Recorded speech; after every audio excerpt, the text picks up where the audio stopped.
All right, so we're going to finish up lesson 1.9 inverse functions worksheet today, or note sheet. So we're skipping to the back of the page in the box in the middle.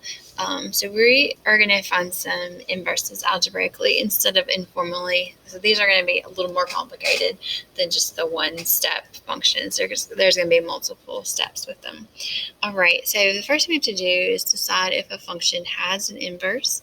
And the way to make that determination is to use the horizontal line test. Because only one-to-one functions have inverses, and the horizontal line test is used to determine if a function is one-to-one.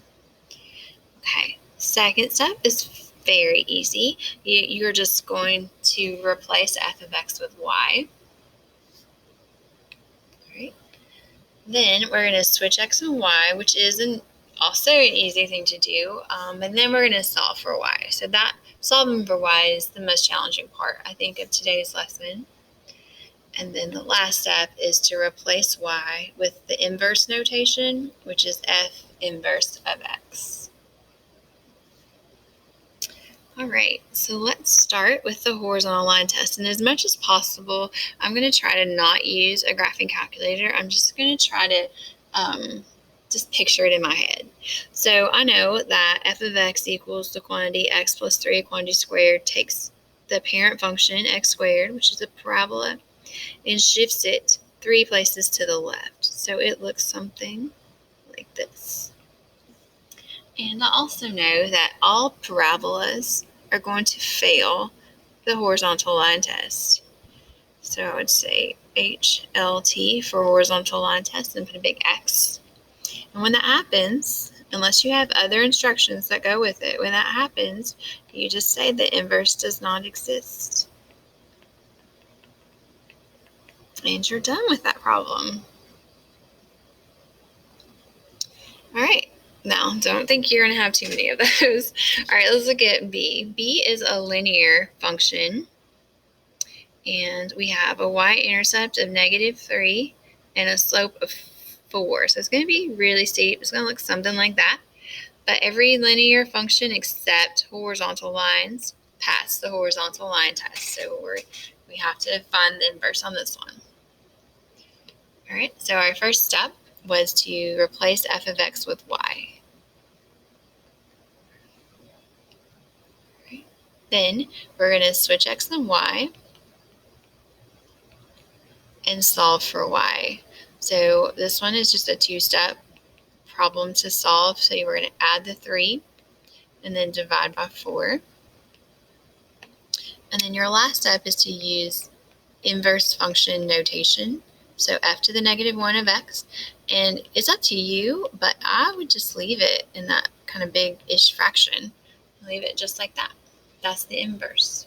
So that function would take anything that f of x does and undo it. All right, for C, C is a square root function. So the basic shape of a square root function is this. So that one is going to take it, it's going to shrink it, it's going to shift it. So it's going to look something like this. And it's going to pass the horizontal line test. So we are going to find the inverse. All right, so we're going to make f of x y. Then we are going to switch x and y and solve for y. So this one's got quite a bit going on. So the first thing we have to do to be able to get to y is to get rid of the square root. And to get rid of a square root, we're squaring both sides. Right, and then this one is similar to the way the first one, or B, started. So we're just going to move that 7 over and then divide by 3. So f inverse of x is equal to, and again, I would leave it in this fractional form. Before I circle that, I want to talk about it. Now that is a function that is shifted down, and I shifted it, the original one, to the wrong direction. Hold on, let's fix that. The original one is shifted to the left. It's technically shifted to the left 7/3. So anyway, it's going to be about right here. My bad. All right, so this one has a vertical shrink and is shifted down 7, but it's still a full parabola. So it looks like this. So it's a little bit of a problem if we're thinking about the graph.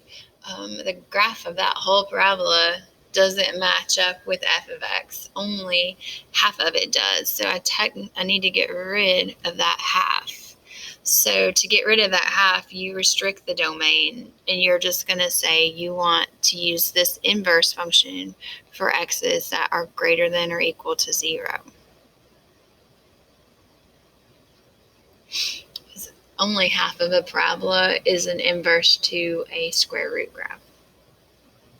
So that comes up sometimes. You have to be careful, pay attention. All right, let's go to D. On D, we have a cubic graph that's shifted all around, but a cubic graph written this way is going to pass the horizontal line test. This one is shifted left and up and has a stretch, so we're just going to say it looks something like this. Either way, we're going to pass the horizontal line test. So I can go ahead and switch x and y,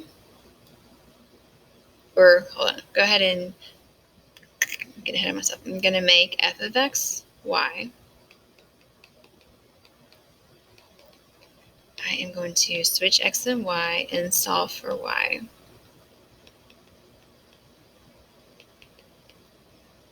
Okay, so the first thing I would do to solve for y is move the 5 over, divide by 2.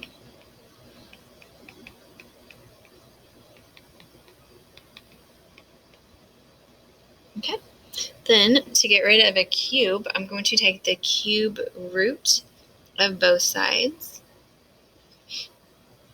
Now, I preach and preach and preach about when you take the square root of both sides, you do the plus or minus, but any odd root, you do not do that. It will be wrong if you do.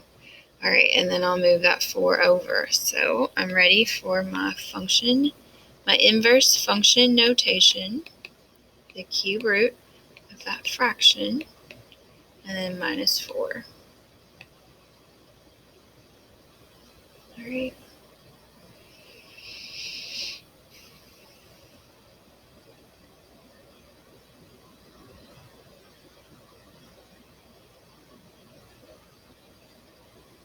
Okay.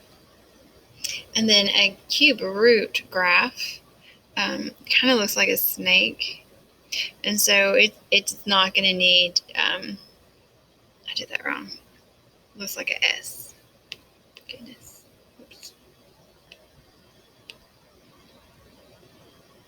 It looks like an S. So I'm not going to need to restrict it because it's going to be the whole thing. So it's mainly quadratic square root that you have to worry about restricting. All right, and then E is one where I don't think you guys have a lot of experience with rational functions. So I graphed this one for you to show you what it looks like.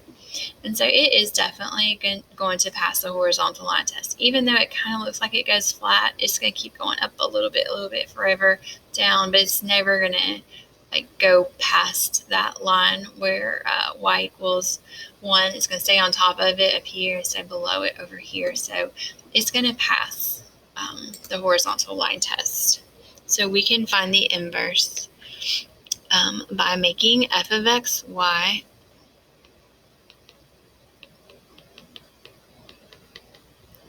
and then switching x and y. And make sure you make both x's y's. Okay, and then this one is going to be kind of weird to solve it. So we are going to multiply by that denominator. So it's going to be xy minus 2x.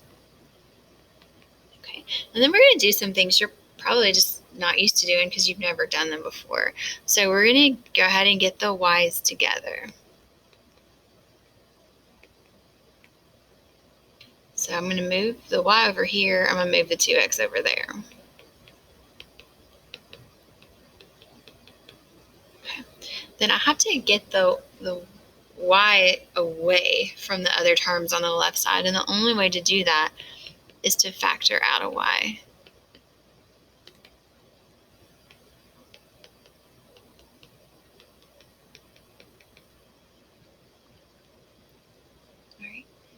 And then to solve this for y, I'm going to divide by that x minus 1, since it's being multiplied by your y.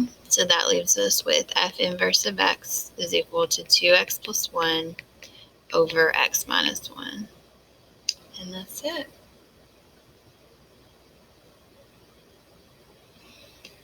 Okay, we are going to do a couple of problems out of your book. So you're going to need another sheet of paper. So you can pause the video and grab one if you need to.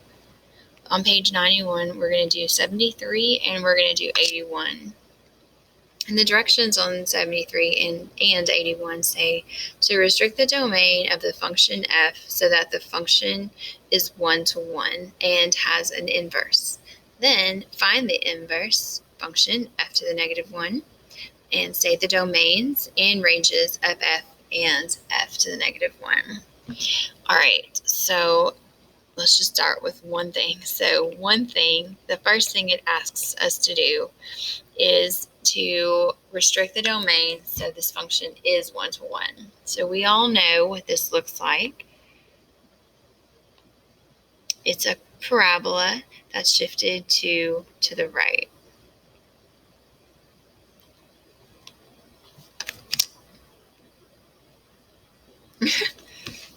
Sorry, I'm struggling drawing it.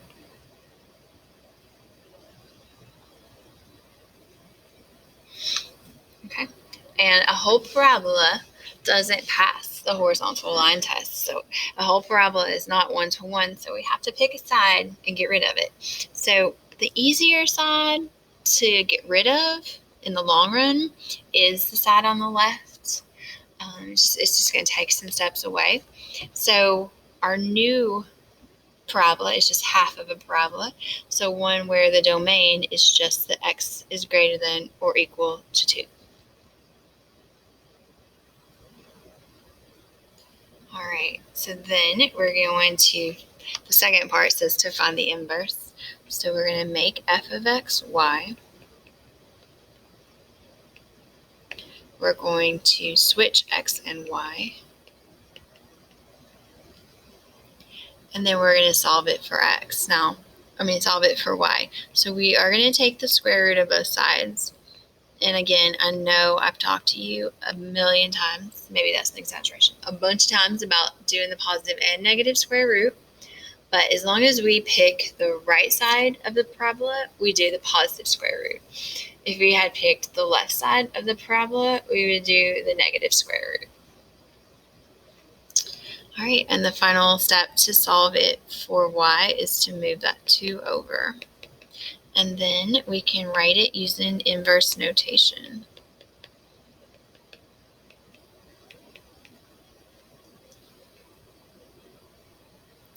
All right, now I'm going to graph this one. So this is the square root graph that shifted up 2. So I'm going to draw it in purple.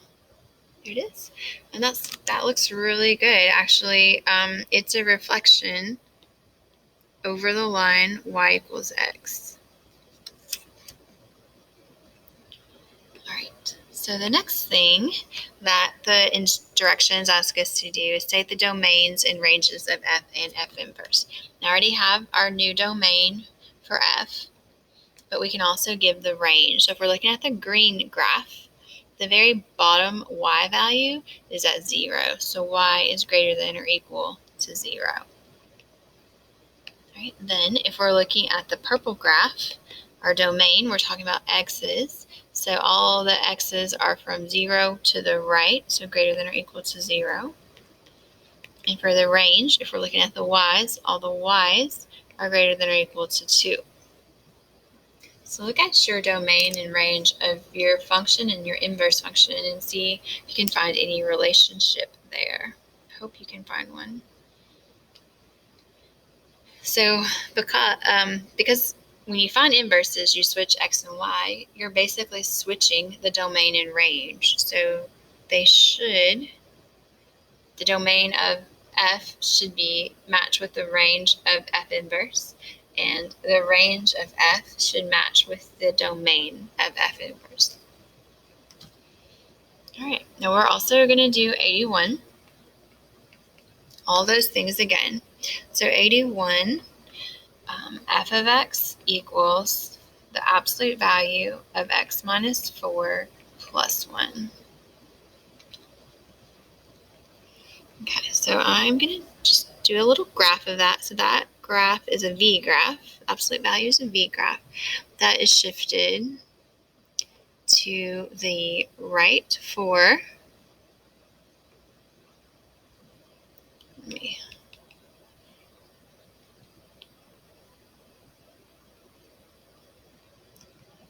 And up 1.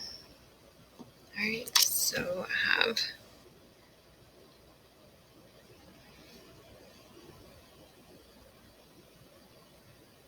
there you go, something like that.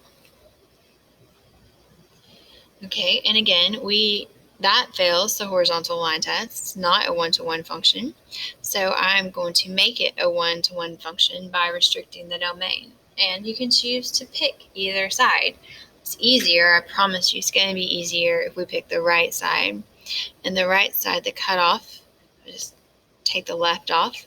The domain is going to be all the x's greater than or equal to 4. Okay, so now that it passes, we can go ahead and find the inverse by changing f of x to y, switching x and y, and then solving for y by subtracting x. Now normally at this point you would need to write two equations. One where what's inside equals the normal thing that's over here, and then one where what's inside equals the opposite. Now, because we chose the right side of the graph, all the x is greater than 4, we don't have to do the second one. We can just do the original one and then add that 4. So we get that f inverse of x is equal to x plus 3. Now let's talk about what that graph looks like. So it's going to be a line that has a slope of 1 and a y-intercept of 3.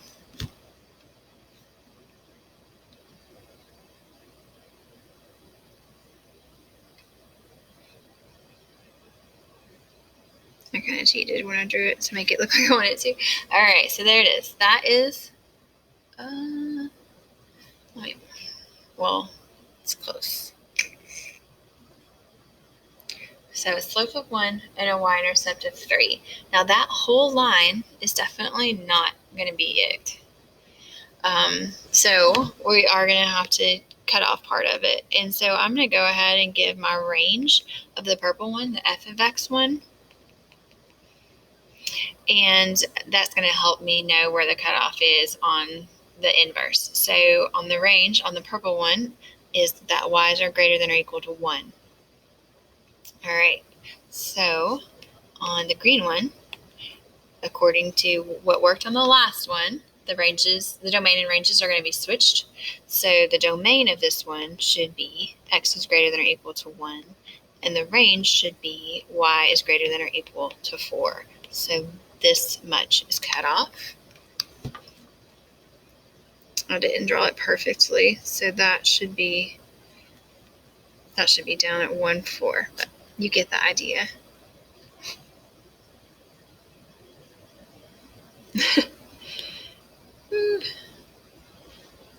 So 1, 4, slope of 1. And they would reflect, if I had drawn it perfectly, they would reflect on top of each other across the line y equals x. All right, so your assignment is a little worksheet. Lesson 1.9, day 2 worksheet.